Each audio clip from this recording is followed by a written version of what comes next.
El siguiente episodio está destinado a romper con las lógicas de este sistema. Incluye material sensible, contra el Estado y el capital, puede que no sea adecuado para todos los públicos, sobre todo ciudadanos sensibles. por lo que se recomienda discreción. O no, hace lo que quieras. Bienvenidos sean todos al nuevo programa de Mates y Anarquía, el número 6. Como siempre estoy con mi compa Lau. ¿Cómo anda, Lau? Hola, ¿cómo estás? ¿Todo bien?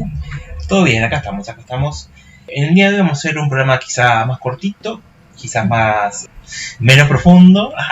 No mientas. No mientas, ¿no? Más cortito. La idea era, nos llegó la invitación de un grupo que está haciendo actividades, rememorando lo que fue un poco el mes por la tierra y contra el capital, y que fue una iniciativa que, abarcó distintos territorios, que abarcó distintas propuestas, y que parece que a esta gente le pareció lindo seguir retomando esas actividades, ¿no? Esa propuesta. Y nada, nuestra idea es como desde este lugar, de este espacio también que creamos, la idea era difundir también esta temática y hablar un poquito de qué involucra, ¿no? La lucha por la tierra, la lucha contra el capital, porque nos parece importante mencionarla y desde nuestro lugar, nuestra visión anarquista, qué es lo que involucra, ¿no? O cómo participamos de esta misma. Sí, acá nos llegó una invitación, un volante que es el mes por la tierra y contra el capital, que se va a desarrollar del 5 de junio al 5 de julio de 2025. Y bueno, voy a leer el volantito. Dice: con el deseo de coordinar propuestas, hacemos una invitación a quienes se sientan afines a levantar iniciativas enmarcadas bajo una misma consigna, profundizando la lucha anarquista en defensa de la tierra y contra el capital. El mes por la tierra y contra el capital surgió como iniciativa de un grupo de compañeros en el 2012 con el fin de intensificar la discusión de distintas luchas territoriales, y se expandió por toda la región con propuestas en Uruguay, Argentina, Chile, Bolivia, Brasil y Perú hasta el año 2018. 2 años han pasado, la explotación se profundiza con nuevas herramientas y con la represión de siempre. En todos lados siguen brotando luchas que hacen frente a los proyectos extractivistas que destruyen todo a su paso.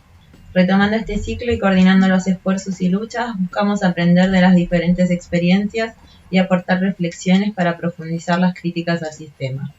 Contra la lógica ecologista que le lava la cara a las mismas instituciones responsables del ecocidio, buscamos potenciar las luchas contra las infraestructuras del capital que destruyen la naturaleza, señalando a los responsables y evidenciando las estructuras de dominación. Extendemos la invitación a los grupos e individualidades rebeldes de todos los territorios a desarrollar actividades, acciones, propaganda enmarcadas en este mes dedicado a las luchas en defensa de la tierra y contra el saqueo capitalista. Si deseas compartir material, propaganda, gráficas, propuestas, podés compartirla a porlatierracontraelcapital@raizap.net o Instagram por la tierra contra el capital. Bueno, estas propuestas enmarcadas empezaron siendo como una respuesta, si querés, o una forma de organizarse como consecuencia quizá también de lo que es la planificación del Estado capital, ¿no? O de los grandes capitales que buscan, en cierta manera, saquear los territorios y colonizarlos nuevamente. El IRSA, sí, que es la Iniciativa para la Integración de la Infraestructura Regional Sudamericana, fue un proyecto, o es un proyecto, derivado de distintos entes privados para agilizar o plasmar quizás el progreso y generar más mercancía, más ganancia, a través del saqueo de distintos territorios, ¿no? Mucho tiene que ver la creación de autopistas nuevas, de mega autopistas, de puertos también. En su momento lo que fue también el puerto de Buenos Aires, por ejemplo, en La Plata, y al año o a los 2 años se cerraron, por ejemplo. ¿Por qué? Porque al no generar la ganancia esperada, cerraron todos los puestos de trabajo, destruyeron la naturaleza y además cerraron el puerto. En su momento, por ahí, hoy en día es raro hablar del IRSA porque siento que se perdió un poco el foco de los megaproyectos que tenían los capitales sobre Latinoamérica, por ejemplo, pero es la muestra también de cómo planifica el poder, ¿no? y los grandes capitales. Se planifica a largo plazo. Nosotros por ahí, nuestras organizaciones siempre son mucho a mediano plazo o a corto plazo. Me parece como importante como retomar ciertas prácticas que se tenían de generar o pensar movimientos en el tiempo, ¿no? Sí, el plan IRSA surgió en el 2000, pero era como un plan a 10 años también entre los distintos países de Sudamérica, como para beneficiar las infraestructuras del extractivismo, ¿no? De poder como profundizar bueno, el negocio que hay sobre el fracking, la minería, generar autopistas, destruir las montañas, que todo eso, por supuesto que lo ven como economía, como ganancias, pero bueno, coordinado entre 13 países distintos que se reunieron los presidentes para ver cómo fomentar esa economía. Y bueno, es algo que avanzó muchísimo y que se siguen coordinando cosas. Por eso también la idea de poder coordinar las luchas para hacer frente a eso, porque al final igual los responsables de la devastación sobre nuestras tierras en general son unas minorías que están muy conectadas entre ellos y que son generalmente los mismos responsables, los dueños de las empresas que devastan nuestros territorios, y que está bueno también saber quiénes son los responsables de eso. Sí, y a su tiempo también es como que muchas veces pensamos que los enemigos son invisibles o que generan como medias sociedades anónimas. Pero bueno, por ejemplo, en el caso del Planilla está totalmente detallado en una página que es irsa.org, por ejemplo, y se veía todos los planes que tenían a futuro, de lo que volvemos a repetir, las autopistas, los túneles que se querían hacer en la cordillera, por ejemplo, los grandes puentes, para que la mercancía vaya hacia una dirección, ¿no? Qué importante también conocer estos planos, estas ideas, ¿no? Estos proyectos que ellos tenían, porque también a veces está todo muy por el aire, ¿no? Que también recomiendo una lectura que quizás hoy se ve más en la calle, pero por ejemplo, El Ejército en las Calles, que era un libro que se sacó hace bastantes años, quizás 10 años o 15 años, era como un plan que tenía la OTAN, por ejemplo, para empezar a entender que las grandes guerras que iban a empezar a vivir estados, por así decirlo, ya iban a empezar a ser internas. Entonces, planes o proyectos que decía a formar tipo a las milicias o al ejército a usar la contrainteligencia para los subversivos. Pues. Ya no pasaba a ser una guerra de, no sé, país contra país, sino del país o del estado del poder hacia sus mismos ciudadanos, por así decirlo, entre comillas, contra la subversión, por así decirlo, ¿no? Que es algo que nosotros vivimos en la década del 70, por ejemplo, con las dictaduras militares acá en la región. Sí, la economía de estos territorios, en general lo que es en Sudamérica, se basa mucho en el extractivismo, en casi todo. O sea, todo lo que es economía es volar montañas, es hacer fracking, es la agroindustria, y nos van instalando eso, una economía que se basa en destruir los suelos. Y quizás, o sea, el inicio de todo esto igual está en el problema de quiénes son los dueños de las tierras, ¿no? Porque al final, o sea, lo que decidimos sobre cómo usar nuestras tierras, digamos. O sea, nuestras que no son de nadie, ¿no? Pero de los territorios donde habitamos, los terrenos pasan a ser parte de, bueno, no sé quiénes son los dueños del Estado, grandes empresas, y donde antes quizás había como comunidades, pequeños productores de frutas, verduras. Hoy es una industria más del campo, donde se planta soja transgénica que se usa para biocombustible, que ni siquiera es combustible, que se fumiga con cosas que generan muchísimas enfermedades, donde se hace fracking, megaminería, contaminan ríos, o sea, la Barrick ha echado cianuro sobre el río en Hachal y, o sea, ya está, quedó destruido ese río y muchos otros, donde todo pasa por extraer lo más rápido posible y contaminando como si nada valiera para generar dinero.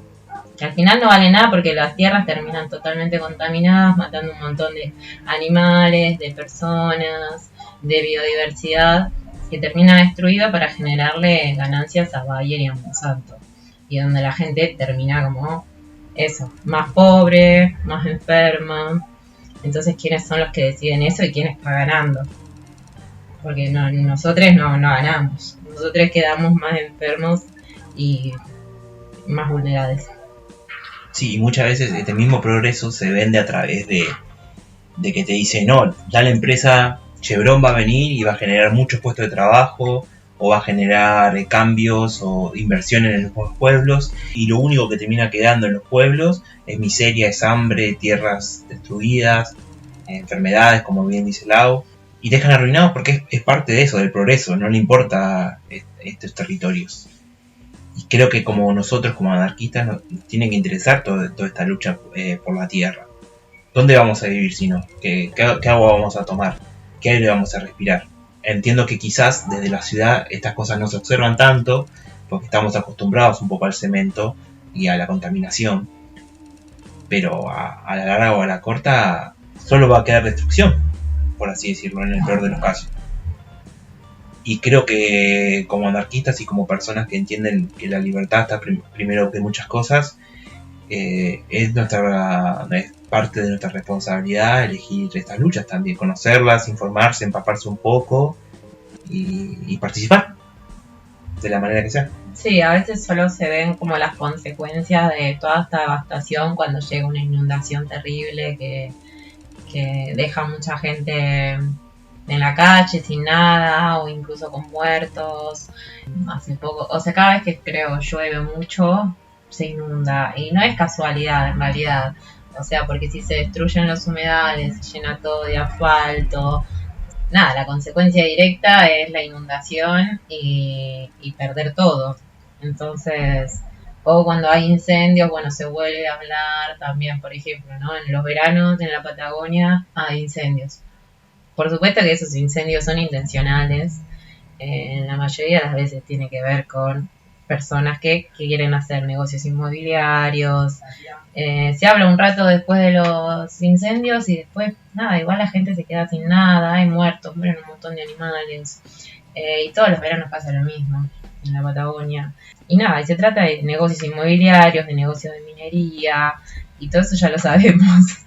Sigue sucediendo, ay, no creo que nos ponemos re darks igual. Sí, es que es un poco desesperante si uno se lo pone a pensar o piensa desde la quema de bosques nativos, desde la destrucción de los ecosistemas, solo para un negocio, ¿me entendés? O incluso, yo creo que también los incendios o la deforestación tiene que ver con el control capitalista de los territorios también. Este mismo control que desea el capital tiene que ver no solo con nuestras vidas, tiene que ver con los territorios, tiene que ver con los animales. O sea, ¿por qué hay tanta experimentación de animales? ¿O por qué se lo marca tanto a los animales? ¿O se lo sigue en sus rutas? Por una cuestión de que el humano, o por lo menos el humano dentro de esta sociedad capitalista y occidental, necesita sí o sí el control de los territorios y de los sujetos animales, humanos que haya en el medio.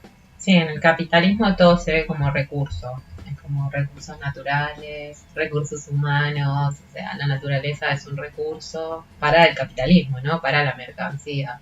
El agua es un recurso, o sea, el agua se malgasta completamente para producir cosas innecesarias, para hacer fracking.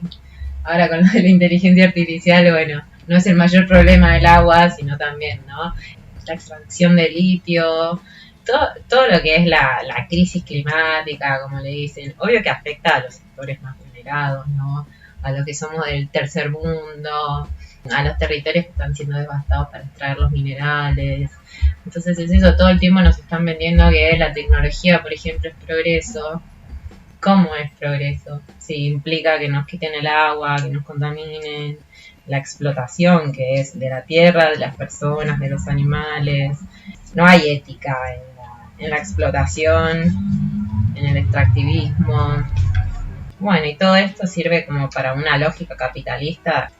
Sí, es esto de que sí es como de la autoridad, ¿no? Del ser humano, digamos, sobre las demás especies, sobre la naturaleza, de ver todo como mercancía, como algo explotable, y que el extractivismo, o sea, afecta a las personas, a los animales, a la naturaleza, y que nos hace vivir mal, y sobre todo eso afecta más a las personas más pobres, a las personas que viven en territorios que están siendo contaminados. Y bueno, los millonarios van, contaminan lugares, y después se van a otro planeta. Literal. Y colonizan Marte. Sí. Sí, porque, o sea, las empresas se van, la plata se va, los recursos se van y solo queda el desastre. ¿Qué hacen? Con las personas ahí que quedan o no. Bueno, pues, podemos destacar si es el caso de Fabián Tomasiera. Sí. Sí, bueno, Fabián Tomasi que trabajaba fumigando, básicamente. Y bueno, y se empezó a enfermar y no sabía por qué, porque claro, tampoco es que obviamente en una empresa te dicen que lo que estás haciendo es completamente tóxico. No tenían ningún tipo de protección y se empezó a enfermar y bueno, terminó muriendo. pero bueno, a través de también su lucha y su enfermedad, como que se fue destapando también mucho que tiene que ver con los agrotóxicos, las fumigaciones en el Entre Ríos, y bueno, y en todo lo que es el campo en Argentina, y que igual creo que en todos lados, pero el tema de los transgénicos y las fumigaciones es algo que enferma a muchísima gente, hay mucho cáncer. En Exaltación también, acá cerca de Capital, en la provincia de Buenos Aires, hay como muchas personas que están luchando por ese tema, porque constantemente también se fumigan escuelas, se intoxica gente, y es eso, y pasa como en barrios que de repente empieza una niña con cáncer, y decís qué raro, otro, empiezan a hablar los vecinos y están un montón con cáncer por el tema de las fumigaciones, porque te están fumigando al lado con algo que es completamente tóxico. Y eso pasa en todos lados donde hay campos, porque igual, o sea, no podés ni siquiera vos tener un campo si quisieras igual sin fumigaciones, porque te lo fumigan igual, y es eso, están fumigando en las escuelas, en las casas de la gente, y contaminan el agua, contaminan la tierra, contaminan a las personas, y eso en todos lados donde hay campo está sucediendo. Y es algo completamente silenciado, pero acá en el hospital, en el Garrahan, vienen niños todo el tiempo que con cáncer, y niños, o sea, una niña de 10 años muriendo de cáncer no tiene sentido. Y es eso, y está como sumamente comprobado que tiene que ver con los agrotóxicos. Pero bueno, el negocio y el capitalismo todo lo justifica. Después te lo justifican encima todos los gobiernos. Porque los gobiernos progresistas siempre sacaron plata de ahí, del extractivismo. Y hasta Grabois, que es el progre de los progres de acá, es como, que se daría un beso con Grobo Capatel si hace falta, siempre defendiendo a las corporaciones tipo Monsanto, Bayer, porque como si realmente que fuera que producen para las necesidades de la gente. Y no, en realidad se produce para el negocio, no para cubrir nuestras necesidades, ¿no? Claro. Sí, también pensando que, por ejemplo, Monsanto, que ahora es que es Monsanto Bayer, ¿no? Sí, ahora es la Bayer. fusión de los negocios. Bueno, imagínate, Bayer, que hace semilla transgénica y después te venden los remedios. Exacto. Y también es eso, ellos lo que buscan todo el tiempo es generar el control, volvemos a lo mismo, generar el control de los recursos. ¿Y qué pasa? Lo que querían hacer ellos es patentar las semillas, por ejemplo. Y ahí entra en cuestión lo transgénico, modificando las semillas para que usen solo un tipo de semilla que no se pueda reproducir. Segundo, generar una base de datos también de quiénes producen, quiénes no producen. Y tercero, el control y la ganancia, ¿no?, de todas estas empresas. Digamos, pasa en la industria farmacéutica, pasa con la industria de los alimentos, pasa con la industria de Monsanto y de Bayer. O sea, es como ven los recursos, es como ven la gente y como ven los recursos. Solo ven dinero, no importa más allá de todo eso. Y si llega a haber una multa económica o llega a haber alguna infracción, la pagan porque para ellos es un vuelto. Bayer, Monsanto, tienen muchísima mala publicidad, tienen un montón de casos, de juicios, pero a la larga o la corta siguen ganando porque no dejan de ser ellos. Los gobiernos siguen dependiendo de esas empresas, siguen haciendo contactos, siguen haciendo lobby por esas empresas, no cambian. Y por eso es muy importante generar redes, generar organización, generar vínculos, entender los conflictos, visibilizar los conflictos, y que siempre va a haber gente que se resista a estos proyectos. Lo hay en asambleas populares, lo hay en agrupaciones, lo hay en individuos, en los famosos autoconvocados, que cada vez se ven un poco menos, pero existen, resisten, sobre todo en el interior de los países, y es bueno visitar a esta gente, visibilizarla, contar sus historias, es parte también de la lucha, ¿no? Sí, súper importante poder coordinar lucha, visibilizar lo que está sucediendo para no estar descoordinados, ¿no? Creo que existen como muchas iniciativas de asambleas que se mantienen a lo largo del tiempo, que defienden los territorios, los encuentros de pueblos fumigados, muchas iniciativas asamblearias que se sostienen en la lucha contra el extractivismo.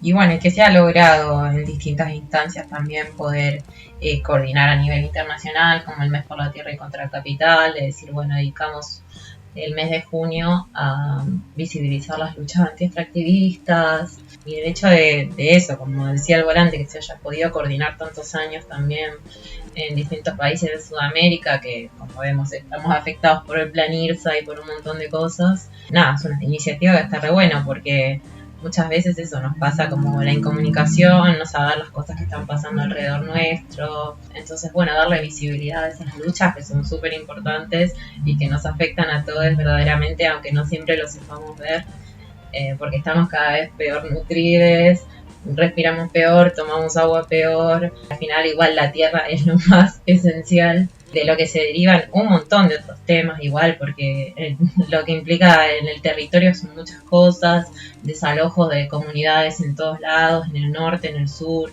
Las comunidades mapuches en el sur están todo el tiempo siendo desalojadas por el tema incendio, por persecución, también por estas cosas, porque igual los desalojan porque quieren hacer fracking en sus territorios.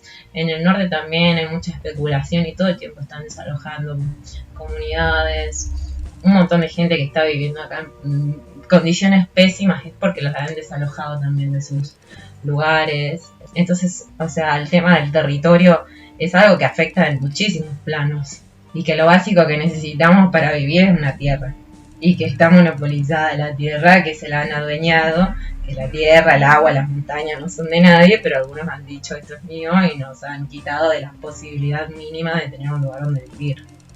Entonces quizás en la ciudad se manifiesta de otras maneras, por especulación inmobiliaria, que enrejan los parques, que cada vez no tenemos menos lugares donde vivir, que todo es más caro, que se contamina el agua, un montón de cosas que quizás uno no asocia directamente, pero que tiene que ver con los monopolios sobre la tierra, que nos desalojan, que nos enfermamos. Y si bien siempre decimos que la lucha siempre es por la libertad y por la anarquía, también nuestra lucha es por tener una vida digna, que muchas veces por ahí se la deja al lado, pero obvio que queremos, en esta vida capitalista que tenemos en el día a día, y que mientras no la tiremos al carajo, necesitamos una vida digna, necesitamos consumir alimentos de calidad, necesitamos un territorio circular por los territorios, necesitamos conocer los territorios, que la naturaleza sea parte de nosotros y no que el humano pueda contra la naturaleza.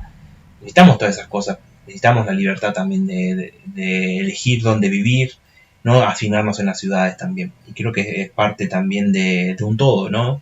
O sea, la libertad no viene solo para la gente que vive en la ciudad, vive para todo tipo de personas que viven en cualquier tipo de territorio.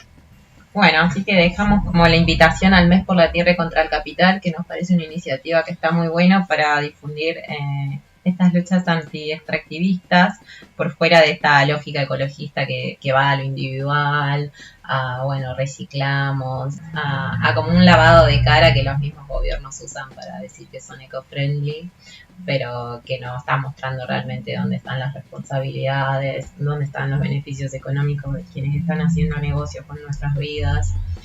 Entonces, bueno, nos parece muy piola, sabemos que se están organizando cosas y bueno, festejamos que salgan iniciativas de este tipo. Sí, siempre es importante, siempre es importante.